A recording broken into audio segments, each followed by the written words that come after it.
passage à l'organisation et mon tendance, mon recevoir. Jusqu'à 1967, pour que nous papa a été à l'Obi-Bon.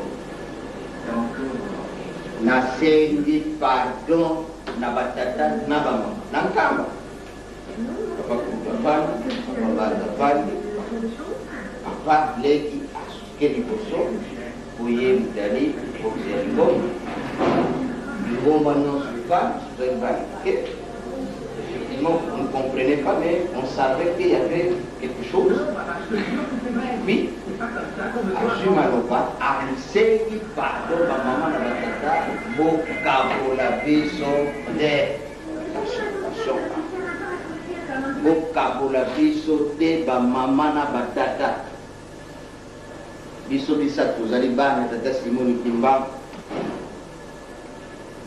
papa Kulutu ya liboso butaka ngai ya mibale ngai mwana misatu tozali mutu moko tozana pouvoir moko alobi boye lelo kyokyo kina mutaki solo kele ijuge kina mutaki ngani ana ka bwende mutaki ngani wisa yelelo yena yani kansi ukikurudi kwani kasako ndio kabene wisa ko wisa kina ya kansi bakikurudi kalwisi kutukabunako momena yani mina yao kansi dikulombele kalwisi kutukabunako voice ki papa akoma kida degré wana jusqu'à m'expliquer yango dimine yango pesa ça va jusqu'à expliquer yango public mais pas yaba je vous dire que batu ya mokili kaka bakimbangisto yo n'est-ce pas, catégorie d'yoso, et comment qui n'a niveau et que, bakabula bango, la ligne de l'Ikusala lelo, yo, makambo ya ndengwana, elingi kozonga. C'est comme ça, il faut que basage, oyo ba yibi, tinarika, ya lingomba, basali, il ne faut pas et laisser aller et zala la tête de l'ingomba. Parce que moindre distraction, parce qu'il est capable de battre mal intentionné pour les cambos. C'est le cas dernièrement à papa. Il y a eu une année, papa qui a une chance.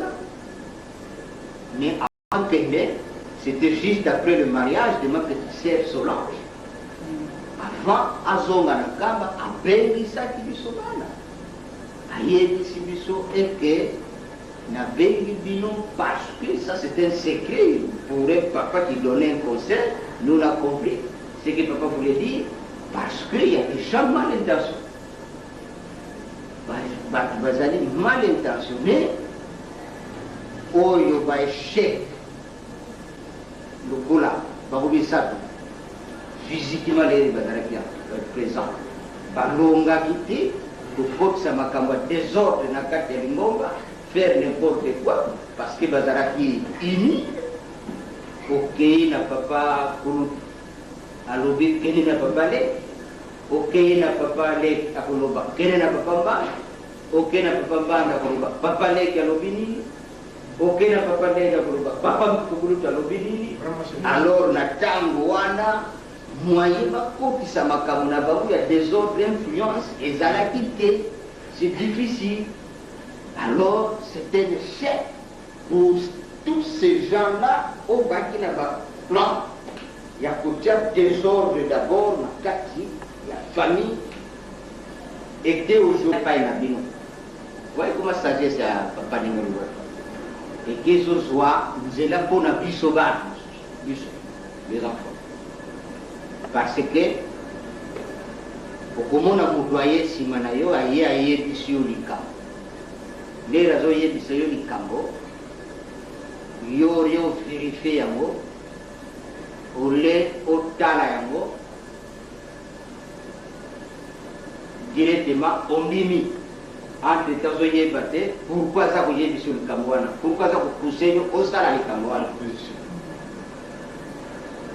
Alors les Cambouezalaki,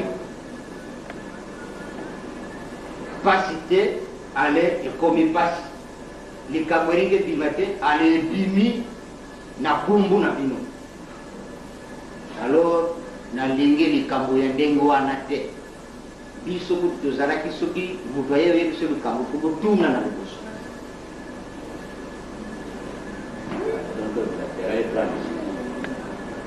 yangwana na kusenga na bino kuzala prudent parce que bato ya mayele ya mabe bakomi mingi bazoya kuyebisa bino makambo yala yango soki omoni ke ozwi solution malamu te botunana obeyaka kotuna ndenge eloba te ke moto aye nimporte quoi ayebisi ozokanisa moto azopesa maloba kitoko to azosenga osala likambo kitoko zoka aza kofula te yo bon likambo na ye échouaki et puis ma ezwanzela à travers vous les enfants.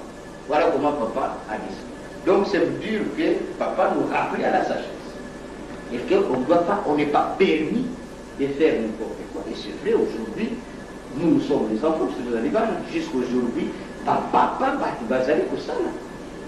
Puisque nous allons au salon de mon côté. En 1992, papa pour nous faire c'est connu, c'est d'ailleurs le discours à la Kama. Je cite, papa Lé qui a lobby dans le que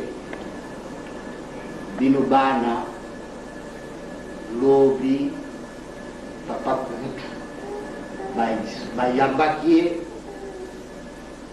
Nalikolo, à côté de Nankamba, Taraki Nankamba, tu fais que mon Nankamba, tu fais que mon Nankolo.